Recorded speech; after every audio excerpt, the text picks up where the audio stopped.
বোনের আরো একটি প্রশ্ন, আমার বাচ্চাদের অসুখ হলে কোনো সমস্যা হলে মনে হয় আমি বা আমার স্বামী কোনো অপরাধ করেছি, সেজন্য আল্লাহ শাস্তি দিচ্ছেন। এটা হতে পারে, এই দৃষ্টিভঙ্গি কোনো ভুল দৃষ্টিভঙ্গি না, এমনটা হতেই পারে। কোনো সমস্যা হলে যে আমার গুনাহের কারণে হয়তো হয়েছে, আমার কোনো পাপ হয়তো হয়েছে, এই জন্য আমি আল্লাহর কাছে ইস্তেগফার করবো, তাহলে আল্লাহর কাছে ক্ষমা চাই, হয়তো বা আমার কোনো দুর্বল কারণে হয়েছে, এই মানসিকতা থাকাটা ভালো। কিন্তু এটা যদি অতিরিক্ত হয়, যে একটু পরপরে আপনার এরকম মনে হয় এবং ভেঙে পড়েন, নিরাশ হয়ে যান, তাহলে সেটা আবার খারাপ।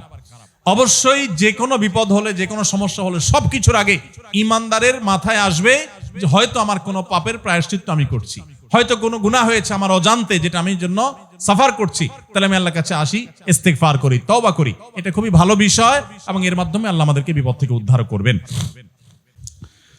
চট্টগ্রামে একটা প্রচলিত কথা আছে, পীর না ধরলে নাকি বেহেশতে যাওয়া যাবে না, সরাসরি নাকি আল্লাহকে পাওয়া যায় না। কথাটা কতটুকু সত্য? এটা শুধু চিটাগাংয়ের কথা না বাজি, পুরো দেশে ইল্লা কথা মানুষ কয়, শুধু চিটাগাংয়ের কথা না, এটা সারা দেশেই মানুষ এরকম কথা বলে যে কারোর পীর না থাকলে সে জান্নাতে যাবে না, আর আল্লাহকে পাইতে হলে মাঝখানে ভাই হিসাবে পীর লাগে। দেখুন, এটা একেবারে ভিত্তিহীন কথা। কোরআন হাদিসের কোনো কোথাও এর কোনো নাম নিশানা নাই। মনে রাখবেন, হিন্দুদের বা অন্য ধর্মাবলম্বীদের সাথে মুসলমানদের যেসব বিষয়ে পার্থক্য আছে, এই পার্থক্যগুলোর ভিতরে প্রধান পার্থক্য হলো তারা ঈশ্বরকে পাওয়ার জন্য বিভিন্ন দেবদেবীর আশ্রয় নেয়, তাই না? দেবদেবীর পুজো করে, তারা তাদের ঈশ্বরদের পাইয়ে দেয়, তাই না? ডাইরেক্ট না। তাদের জ্ঞানের জন্য তারা সরস্বতীকে পূজা করে, আরেকটার জন্য আরেকজনকে পূজা করে, দুর্গার একটার জন্য পূজা করে, এগুলো সব বিভিন্ন দেবদেবী পূজা করে তারা ঈশ্বরকে সন্তুষ্ট করতে চেষ্টা করে। মুসলমানদের মূল থিমটাই হলো ইয়াকা না'বুদু ওয়া ইয়াকা, তোমারই শুধু ইবাদত করি, কোনো দেবদেবীর না, কোনো ভায়ার না, কোনো মিডিয়ার না, কোনো মাধ্যমের না, কোনো পীরের না, সমস্ত ইবাদত শুধু কার? আর তোমার কাছেই শুধু সাহায্য চাই, এটাই তাওহীদ, আর এটার বিনিময়ে আল্লাহ জান্নাত দিবেন।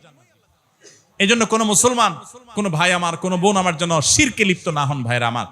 হ্যাঁ, অবশ্যই পীর নাম দেন, অন্য কোনো নাম দেন, আপনি কোনো একজন আলিম, কোনো একজন মুত্তাকি পরহেজগার বা একাধিক কোনো ভালো মানুষ, তার সান্নিধ্যে আপনি থাকলেন ভালো হওয়ার জন্য, তার কাছ থেকে গাইডলাইন গ্রহণ করলেন, কোরআন হাদিসের আলোকে যদি তিনি বলেন তাহলে সেগুলো নিলেন, এটা তার কাছ থেকে ভালো কিছু গ্রহণ করবার জন্য করলেন, এগুলো জায়েজ আছে।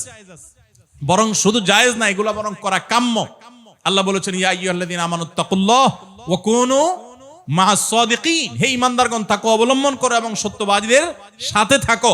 সেই হিসাবে আপনি ভালো মানুষ, নেককার মানুষ, আল্লাহওয়ালা মানুষ, পরহেজগার মানুষ, তাদের সাথে থাকবেন, উঠা বসা করবেন, তাদের সান্নিধ্যে দিবেন। কিন্তু ওই যে পীর না ধরলে, ধরাধরি জিনিসটা তো ভাই ভালো জিনিস না। কি বলেন ও বাজি? ধরাধরি কি ভালো জিনিস নাকি? ধরাধরি করা, ধরাধরি কাউকে যদি ধরে, এটা তো নেগেটিভ অর্থে হওয়ার সম্ভাবনা আছে, তাই না? এখন বলছেন পীর না ধরলে বেহেশতে যাওয়া যাবে কিনা? ভাই, কারো ধরাধরি করার দরকার নাই।